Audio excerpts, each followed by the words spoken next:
दोस्तों, कभी आपने सोचा है कि रावण की मृत्यु के बाद शूर्पणखा जो श्री राम और माता सीता की कट्टर शत्रु थी, तो सीता से क्यों मिलने गई थी? क्या ये एक संजोग था या फिर इसके पीछे कोई गहरी योजना?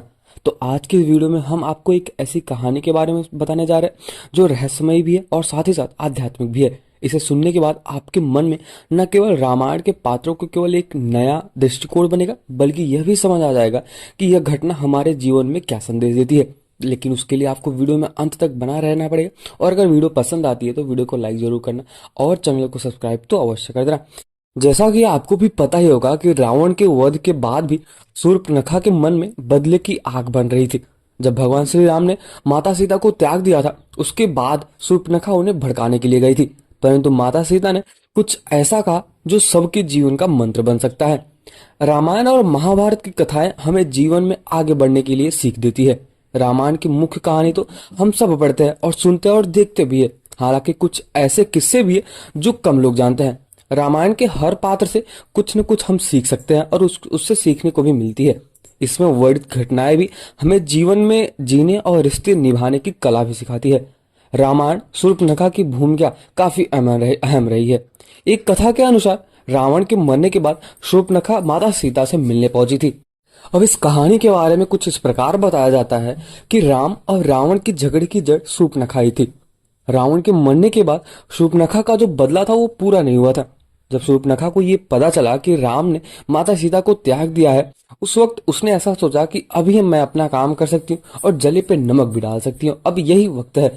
भगवान श्री राम ने रावण का वध किया और अयोध्या लौटे, जो उनकी प्रजा ने माता सीता की पवित्रता पर सवाल उठाया। पति का मन रखने के लिए गर्भवती माता सीता वन में रहने चली गई। वो घने जंगलों में गई जहां वाल्मीकि मतलब भगवान श्री वाल्मीकि मिले। उन्होंने माता सीता को अपने पास शरण दी। जब सीता शांति के साथ वहां रह रही थी, तो वहां पे शूर्पणखा उनसे मिलने पहुंचती है। अब ऐसा रामायण और रामचरितमानस के मुताबिक माता सीता का जो जीवन था वो पूरा बदल चुका था। वो एक ऐसी महिला थी जिनके पति ने इसलिए छोड़ा था क्योंकि वो किसी और पुरुष के घर पर रुक कर आ रही थी। इस बात से शूर्पणखा काफी खुश थी। वह उनका मजाक उड़ाने पहुंच गई। अब वहां पे जाने के बाद शूर्पणखा ने माता सीता के पास जाकर उन्हें याद दिलाया कि राम ने कभी उसका भी तिरस्कार किया था, तो आज भी सीता के साथ वही हो रहा है। उसने सीता को ये भी याद दिलाया कि दशरथ पुत्रों की वजह से उसे कितना कष्ट झेलना पड़ रहा है। अब सीता भी भगवान श्री राम की वजह से कष्ट में है।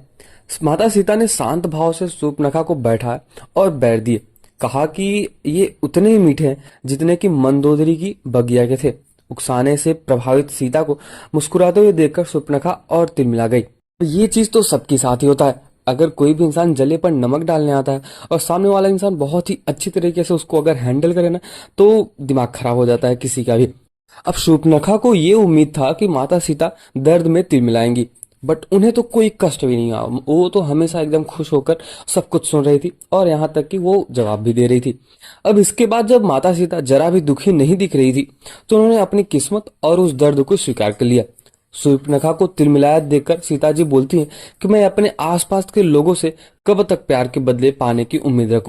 और अब यहाँ पे माता सीता शूर्पणखा को बोलती हैं कि खुद में वो शक्ति पैदा करो कि दूसरे अगर तुम्हें प्यार ना भी करे तो तुम उन्हें प्रेम करो। माता सीता को इतनी शांति से बातें करते देख शूर्पणखा परेशान हो गई थी। उसने भड़काया कि क्या सीता को न्याय मिलना चाहिए या फिर नहीं मिलना चाहिए। इस पर माता सीता बोलती है कि जिन्होंने गलती की उन्हें खुद ही सजा मिल गई है। और माता सीता ऐसा भी बोलती है कि जिस दिन से दशरथ पुत्र ने उन्हें छोड़ा है, उन्हें एक क्षण के लिए भी शांति नहीं मिली है। सीता ने शूर्पणखा को सलाह दी और पुरानी बातें भूलकर आगे बढ़ने को कहा जिन्होंने उन्हें दुख दिया था। वे अपने दिमाग से ये बातें नहीं हटा पाएंगी, लेकिन वो हटा सकती हैं। माता सीता ने शूर्पणखा से ये भी कहा कि उसने खुद को पीड़ित बना रखा है। बदले की आग में वो सिर्फ रावण जैसी बनती जाएगी।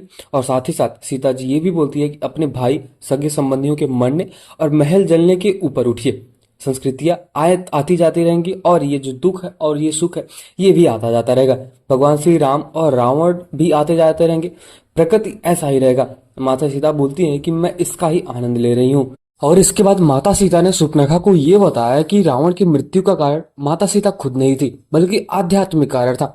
माता सीता ने यह भी बताया कि रावण केवल एक राजा ही नहीं था, बल्कि एक महान विद्वान और तपस्वी भी था, लेकिन उसके अंदर अहंकार ने उसे अपने पतन की ओर ढकेल दिया।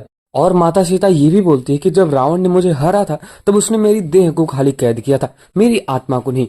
भगवान श्री राम ने रावण का वध इसलिए किया क्योंकि वो अधर्म और धर्म के बीच का युद्ध था। लेकिन रावण की मृत्यु की असली वजह और असली कारण उसका पतन था और उसका आध्यात्मिक कारण था। शूर्पणखा ने आश्चर्य से पूछा, तो क्या रावण का प्रेम और भक्ति असत्य थी? माता सीता ने यहाँ पे जवाब दिया कि नहीं, रावण का प्रेम सत्य था, लेकिन वो स्वार्थ और मोह से ग्रस्त था। और अब यहाँ पे माता सीता के शब्द शूर्पणखा के हृदय में गूंजने लगे। उसने महसूस किया कि उसका क्रोध और प्रतिशोध उसके जीवन का सबसे बड़ा बोझ बन चुका है। उसने माता सीता से कहा कि हे सीता, क्या मेरा संभव है? क्या मेरा उद्धार हो सकता है? तब यहाँ पे माता सीता बोलती है कि यदि तुम अपने हृदय से द्वेष और क्रोध को निकाल दो तो तुम्हारा उद्धार अवश्य होगा।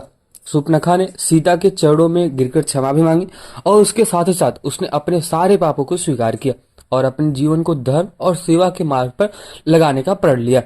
शूर्पणखा ने सीता जी से कहा कि आज आपने मुझे न केवल सत्य बताया है बल्कि मुझे जीवन का वास्तविक अर्थ भी सिखाया है। अब मैं प्रतिशोध का मार्ग छोड़कर धर्म के मार्ग पर चलूंगी।